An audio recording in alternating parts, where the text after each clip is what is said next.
Today I'm going to show you how to make this creamy, dreamy 3-ingredient strawberry milkshake. It's really easy to put together, has just 3 ingredients, is low carb, keto friendly, and is so delicious. And as always, I've written a full blog post which I'll leave down below, which you can click through to pin, bookmark and save for whenever you want to make this strawberry milkshake. And make sure to leave a like, subscribe for more videos, and comment too. So let's get straight into it and I'll show you how to make this milkshake.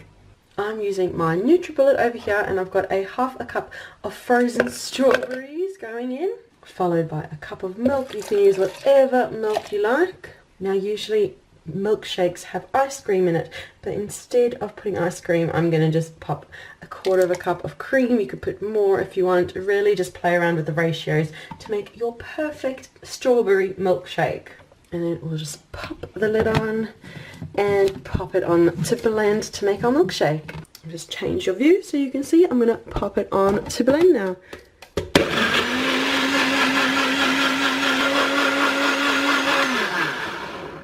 There we go. And we've got our strawberry milkshake. All we have to do is pour it out into a glass.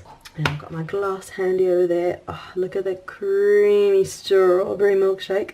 So good. Now you could of course top your strawberry milkshake with more strawberries. I like using frozen strawberries in my milkshake, but you can feel free to use fresh strawberries instead that I've got over here. Or you could top it up with some strawberries at the end, pop some strawberry on top, or as I always like to do with my milkshakes, top it with a little swirl of whipped cream. And now you could also add in stevia. If your berries aren't quite sweet enough, you can add some stevia or vanilla or any other flavorings you like. But as always, I've written a full blog post which will be down below, so you can click through to pin, bookmark and save for whenever you want to make this strawberry milkshake. And make sure to leave a like, subscribe for more videos, and leave a comment too. Let me know what you thought of this milkshake. So thank you so much for watching, and we'll see you again soon. Bye!